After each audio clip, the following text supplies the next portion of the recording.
ให้ปัญหาทุกข้อจบที่เราด้วย CalD-T Plus K2 อาหารเสริมบำรุงกระดูกข้อจาก TL by สุโยอิเปิดคลิประทึกค่ะชาวเขมรโวยขณะทหารไทยปิดด่านช่องอานม้าหลังมีรายงานกองทัพกัมพูชารุกล้ำแดนเกิดเหตุระทึกค่ะเพจดังอุบลแจ้งปิดด่านอานม้าด่วนหลังพบเจอทหารกัมพูชารุกล้ำดินแดนเข้ามาในพื้นที่ยุทธศาสตร์สำคัญของไทย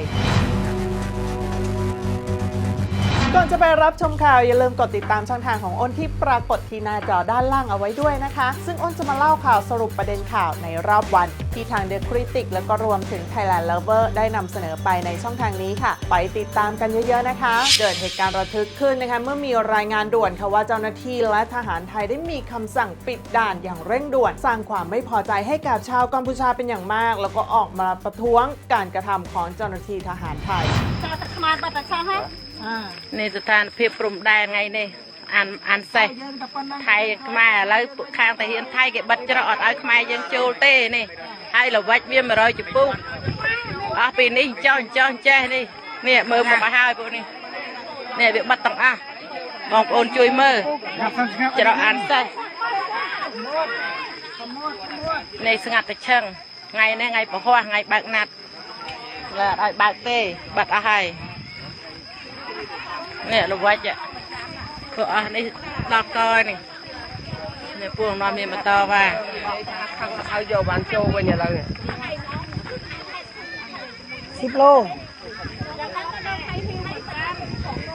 มาอยู่มาเนี่ยไอ้ยัยแหนมมาดองก็มียัยเฉินนี่ยัยสลับบ้านเนี่ยยัยแหนมมาดองสินค้าของไทยไม่ได้ค่าไปสักอย่างเลยมันที่ผมถามเนี่ยมันไม่ใช่ว่ามันไม่ได้ค่าเพราะว่าลูกค้าทางเขมรเนี่ยอยากจะไปเอาก็ไปเอามาเต็มคันรถเลยมันไม่ยอมฟังนะถ้าไปถึง10 โลเหมือนกันก็ไม่ได้ว่าอะไรครับเพราะว่าของเขมรออกไปแค่10 โลอ่ะมะม่วงก็10 โลเห็ดก็10 โลจะไปส่งที่ไหนได้ล่ะครับ10 โลผมบอกได้เลยเดี๋ยวมาถามนกยอมไหมแต่นกเป็นถามนกยอมไหม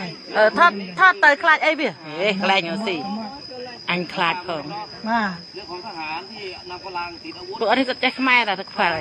ยังยัยสลับต่างกันยังยัยจังอ่ะเนี่ยยัยไทยยัยแม่ยัยเอาไปชื่อจบจับทำไมจะต้องเรียบร้อยไปจริงแต่ยังยัยลืมต้องคือมาทำเป็นแปรเทียมทางไม่ยังมาเชิญไงนั่งแต่ตอนมาดอพวกไอ้ทำบาดเจาะอะไรบัดไหนให้เราวัดเบี้ยไตเจนายให้เปียกเข้าใจช่วยไอ้ขณะเลยบานเคยว่าเมียนมันเปิดเต้ในในตามาจุบตัวบัดเปิดบัดดังนั่นยัยแต่เรื่องไอ้บ้านยังจังโจมานั่งไอ้เตะเจี๊ยบเกเนี่ยได้เด้แมนยังเนี่ยได้เองยัยตาเรื่องแต่ยังตัวไอ้ยังแมนใจเรื่องปัดแต่เป็นจังโจเลยยัยแต่นี่ยังแต่จังโจตรงนี้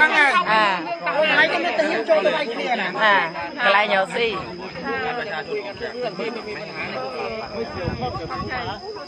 ตัวไอ้นี่ขมายเธอขมิ้นเชียร์ข้างขมายเลยอันนี้ได้ยิบวัด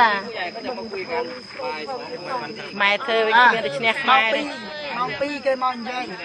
เกยตะเกียบมองปีไอ้ปวดเวียเมื่อใช่ปะเนี่ยไอ้ดังดอนเนี่ยกระแสเนี่ยหนักคมลือไอ้จุยมือพองเจียบรอดในเบตเนียนะมาเวียเฟือบาปยืงมันเอาโจกรุบย่างไอ้จุยมือบอกเวียวิ่งดักมาไงต่อยุบไปมันจังอ๋อไอ้ขมิ้นปีน้ำดอกเสียไอ้บ้านนี่กรมเจรธาดอกเสียไอ้บ้านต้องมีบ้านหาได้เท่าไรเขาเท่านั้นเองเป็นของธรรมชาติเกยยัยมาแต่เปยยัยแต่ไว้เกยชลายลายค่ะเกยชลายตับเสียงยัยจ่าประเทียนแต่เปยยัยแต่เรียนนักโลด้วยยัยตับเสียงอย่างนั้นยัยตับปากเทียนนะจะรอนี่บ้านนี่เว้ยแบบเขาจะรอนี่ไปเลยเจียจนอ่ะคลังเจียงไอเรียกกับโจแมนเต้ละบัดเปี้ยไปยังยัยเรื่องนี้ไปยัยเรื่องแต่เฮียนฝันใดนี่เนาะจะรอไอ้เนาะยังแต่เฮียนอะไรสู้แต่เฮียนอะไรปักเนี่ยยังมีในเถอะปักปัวชัวยังเนี่ยหัวซีเนี่ย ก็เวียดโคจนดานพูดโคยังมาจีบวัดไทยนั่นเลยในตะโคจะไงไอ้ขยมเนี่ยในนี้ไปทอดมุกทอดไอ้ทอดมันคลาดเลยตักใดนี่มันบุญบำเพ็ญชนะไม่มันเนี่ยสัตว์สามแสนชนะก็มีเลยแม่เนี่ยในบ้านไหนนี่ไอ้มาวิสัตตะบัดจังไอ้นี่ยัยเรื่องรอซีก็ยัยเรื่องตะเฮียนเอาเนี่ยที่ระงับนี้มันไม่ใช่ว่าเรื่องทรงสินค้าออกไม่ได้วะมันไม่ใช่เรื่องสินค้าใช่ไหม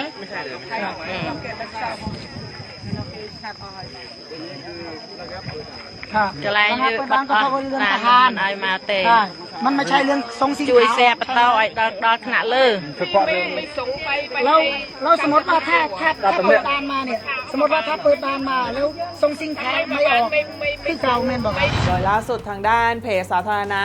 ฮักน้ำยืนนะคะซึ่งเป็นเพจแจ้งข่าวสารต่างๆในจังหวัดอุบลราชธานีก็ได้มีการเปิดเผยข้อมูลค่ะว่าตามที่อำเภอน้ำยืนจังหวัดอุบลราชธานีมีจุดผ่อนปรนเพื่อการค้าขายชายแดนประเทศไทยกับราชอาณาจักรกัมพูชาที่จุดผ่อนปรนเพื่อการค้าช่องอ่านม้าตำบลโซงอำเภอน้ำยืนจังหวัดอุบลราชธานีโดยเปิดให้มีการค้าขายแลกเปลี่ยนสินค้าในวันอังคารและก็วันพฤหัสบดีทุกสัปดาห์ตั้งแต่เวลา 9 นาฬิกาจนถึง 15 นาฬิกาและเมื่อวันที่ 1 พฤษภาคม 68 ค่ะอำเภอน้ำยืนก็ได้รับรายงานจากหน่วยทหารในพื้นที่สังกัดกองกำลังสุรนารีที่ปฏิบัติหน้าที่ดูแลพื้นที่ชายแดนบริเวณจุดผ่อนปรนช่องอันม้าว่ามีเหตุจำเป็นต้องปิดจุดผ่อนปรนช่องอันม้าสืบเนื่องมาจากได้ตรวจพบว่ามีกองกำลังทหารของฝ่ายกัมพูชาล่วงล้ำเข้ามาในพื้นที่ปฏิบัติการต้นมะนาวบริเวณใกล้จุดเนิน 600 ซึ่งเป็นพื้นที่ของฝั่งไทยทำให้ฝ่ายทหารมีความจำเป็นต้องกดดันเพื่อให้ฝ่ายทหารกัมพูชาเนี่ยออกจากพื้นที่โดยการปิดจุดผ่อนปรนช่องอันม้าจนกว่าทหารฝั่งกัมพูชาจะปฏิบัติตามที่ฝ่ายไทยแจ้งไปอำเภอได้รับรายงานจากเจ้าหน้าที่ผู้ปฏิบัติงานหน้าด่านนะคะว่าได้มีมาตรการที่เข้มงวดในเรื่องของการตรวจสอบสินค้าโดยเฉพาะเห็ดเผาะที่ฝั่งกัมพูชามีการนำเข้ามาจำหน่ายในช่วงนี้ปริมาณมากซึ่งเจ้าหน้าที่ด่านกักกันพืชแจ้งว่าต้องให้มีใบตรวจสุขอนามัยพืชตามมาตรการมาแสดงด้วยสำหรับการนำเข้าในปริมาณจำนวนมากทำให้ผู้ค้าทางฝ่ายของกัมพูชาไม่พอใจค่ะก็นำเห็ดมากดดันที่หน้าด่านเจ้าหน้าที่กัมพูชาจึงไม่อนุญาตให้สินค้าไทยทุกชนิดและฝ่ายความมั่นคงขอให้ชะลอการเปิดด่านแล้วก็ไม่ให้กลุ่มผู้ค้าคนไทยนำของขึ้นมาจำหน่ายเพื่อไม่ให้เกิดแรงกดดันนะคะทั้งนี้อำเภอน้ำยืนก็จะได้เร่งประชาสัมพันธ์สร้างความเข้าใจให้กับประชาชนในพื้นที่ได้รับทราบต่อไปและจะได้รายงานเป็นเอกสารให้จังหวัดทราบค่ะและเพื่อเป็นการสนับสนุนสถาบันทิศทางไทยเพื่อให้ได้นำเสนอข่าวสารสาระความรู้เพื่อเป็นประโยชน์ต่อประชาชนและประเทศชาติสามารถสนับสนุนสถาบันทิศทางไทยได้ตามหน้าจอที่ปรากฏตามนี้ได้เลยค่ะ